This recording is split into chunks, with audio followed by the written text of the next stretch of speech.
छत्रपती शिवाजी महाराजांचं नाव मुंबई विमानतळाला देण्याची मागणी राजकीय अपरिहार्यता बनली. त्या आंदोलनातील दुर्मिळ फोटो. 90च्या दशकाच्या सुरुवातीला मुंबईच्या सहार विमानतळाला नेहरू गांधी परिवारातील सदस्याचे नाव देण्याची वावटळ उठली. या वावटळीला थोपवण्यासाठी शिवसेना भाजपानं मुंबई विमानतळाला छत्रपती शिवाजी महाराजांचं नाव देण्यात यावं याकरता नाट्यमय आंदोलनाला सुरुवात केली. छत्रपती शिवरायांचा अर्धपुतळा घेऊन युतीचे नेते आणि कार्यकर्त्यांनी विमानतळाकडे कूच केली. विमानतळावर कडेकोट पोलीस बंदोबस्त लागला होता.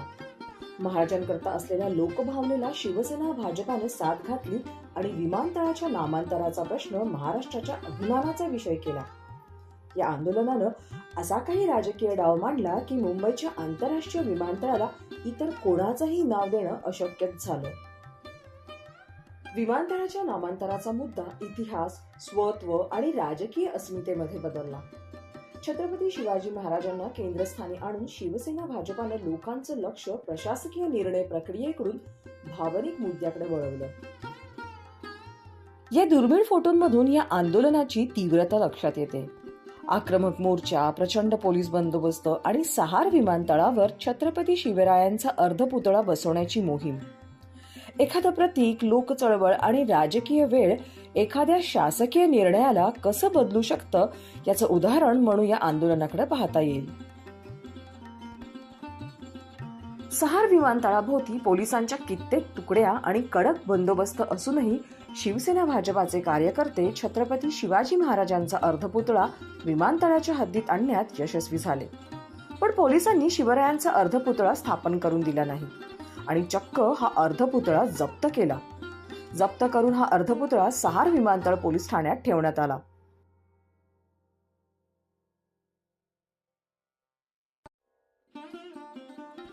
या नाट्यमय संघर्षानं विमानतळ नामांतराच्या मुद्द्याला एक शक्तिशाली जन आंदोलनात बदललं.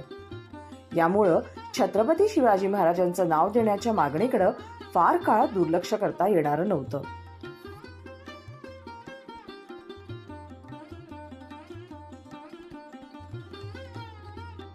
शासकीय प्रस्तावाला आव्हान देण्यापेक्षाही या आंदोलनानं काहीतरी जास्त केलं होतं.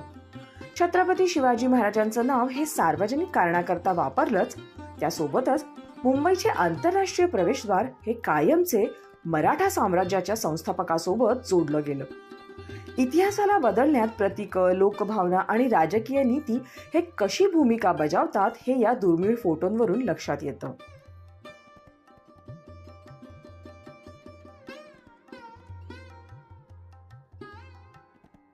बाळासाहेब ठाकरे एक कुशल संघटक.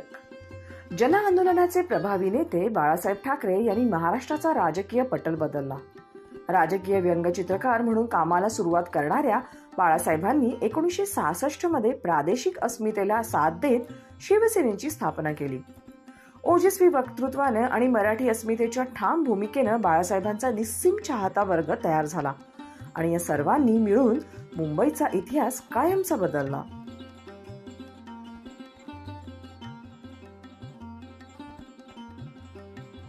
बाळासाहेबांचं निवासस्थान मातोश्री हे सत्तेचं महत्वाचं केंद्र तयार झालं. विविध क्षेत्रातील आणि जागतिक स्तरावरीलही प्रसिद्ध व्यक्ती मातोश्रीकडे आकर्षित झाल्या. नामांकित इंडस्ट्रियलिस्ट, बॉलिवूड फिल्म स्टार आणि आंतरराष्ट्रीय मान्यवर बऱ्याचदा त्यांची संमती किंवा आशीर्वाद घेण्यासाठी येत.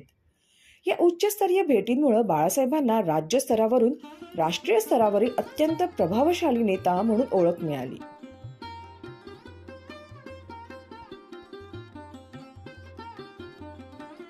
बाळासाहेबांचं व्यक्तिमत्व एकदम विलक्षण होतं.